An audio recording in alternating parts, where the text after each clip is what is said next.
Hello বন্ধুরা, আজকে রাতের ভিডিওটা কিন্তু লাস্ট ভিডিও হবে এই বাড়িটা থেকে। কারণ এই বাড়িটা থেকে আমরা সকাল হলেই মানে চলে যাব সব মালপত্র নিয়ে। তার জন্য কিন্তু আমি ভিডিওটা বানিয়েছি যে লাস্ট ভিডিও বানাই, স্মৃতি থেকে যাবে। এই বাড়িটায় যখন এসছিলাম তখন কিন্তু তার পরের দিনেই আমরা ব্যবসা শুরু করেছি, বন্ধ করিনি। আবার কিন্তু দেখো এই বাড়ি থেকে যখন বেরিয়ে যাচ্ছি তখনও কিন্তু আমরা দোকানদারি করেছি। সকাল হলেই আমরা চলে যাব। তো যাই হোক, ওর বাবা বলল যে চলো মালপত্র নিয়ে এখন গুছাগুছি করতে হবে অনেক কিছু। তো চলো গুছিয়ে নিই। আর রাতে খেয়ে দিয়ে ঘুমিয়ে পড়লাম। তারপরে দেখো, ওর বাবা কিন্তু এগুলো সব, আর আমার বাবা মা সকাল 6টায় চলে এসছে।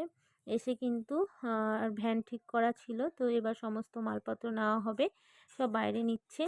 আর কদিন ধরে তো আমি জামাকাপড় বস্তায় ভরেছি, মানে কি বলবো, আমার মধ্যে যে কি যাচ্ছে যখন থেকেই শুনেছি। আর তোমাদের একটা কথা বলি, এই দেখো এই দেওয়ালগুলো না ফাটা, সমস্ত দেওয়াল ফেটে গেছে। তো আমরা যখন ঢুকেছিলাম প্রায় 2 বছর হলো, তো তখন কিন্তু একটু মানে ফাটা ছিল, এতটা না।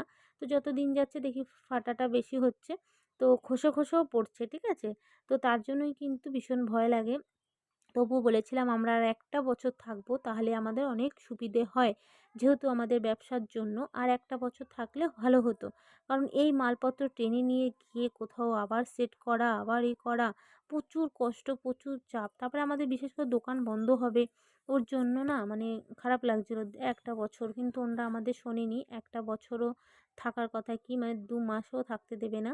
বলল না, এখানে আমরা ঘর ছাড়ো, আমরা ঘর ঠিক করব। তো ওনারা ঘর ঠিক করবে বলে আমাদেরকে ছাড়তে বলেছে। তো যাই হোক, তো আর কি করব, সমস্ত গুছিয়ে নিয়েছি, এখন তো আমাদের যেতেই হবে। আর আমাদের যে বাড়িটায় আমরা যাচ্ছি সেই বাড়িটাও আমরা চেনা জানা, মানে চেনা জায়গার জানার মধ্যেই, আর কাছাকাছি, বেশি দূর নয়। এদিকে দেখো সমস্ত বার করা হয়ে গেছে। আর বিশেষ করে না, ব্যবসার জন্য কিন্তু আমাদের অনেক জিনিসপত্র, ঠিক আছে, ব্যবসা করার জন্য মানে দোকানের জন্য অনেক জিনিসপত্র। এইদিকে দেখো মিষ্টি সোনাকে স্কুলে দিয়ে আসি, তাহলে আমি কাজগুলো তাড়াতাড়ি করতে পারবো, ও থাকলে ভীষণ বিরক্ত করবে। আর আমার এখানে এখন কাছাকাছি সব কিছুই, আর যেখানে আমি যাচ্ছি সেখানেও কাছাকাছি, স্কুল ওর কাছাকাছি, তার জন্যই কিন্তু আমি মানে ওখানে যাচ্ছি। তো মিষ্টি সোনাকে স্কুলে দিয়ে আসবো, তারপরে আমি আবার আনতেও যাব।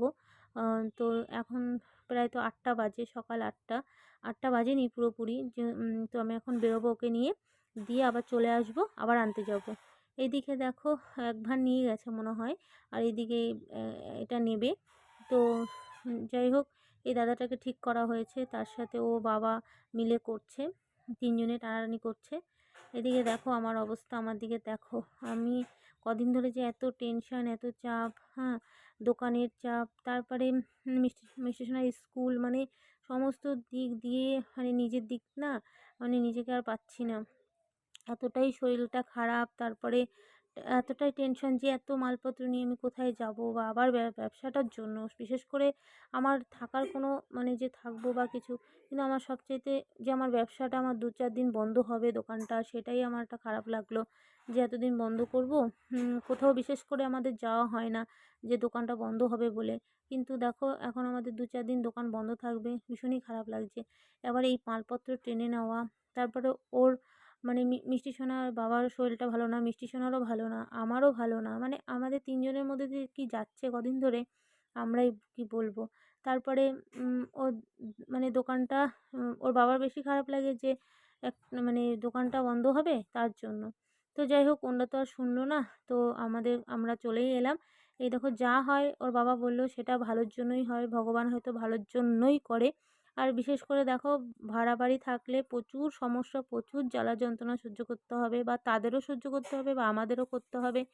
তো তার জন্যই বলছি, যা হয় ভালোর জন্যই হয়, সেই বলে ওর বাবা আমাকে সান্ত্বনা দিল। তো ঠিক আছে চলো, এবার সমস্ত ঘর মানে পরিষ্কার করে দিয়েছি, এবার এখানে কিছু আছে এগুলো করে ঠরে তারপরে আমরা বেরিয়ে পড়বো, মানে একবারে যে বাড়িতে আমরা গেছি সেই বাড়িতে গিয়ে উঠবো।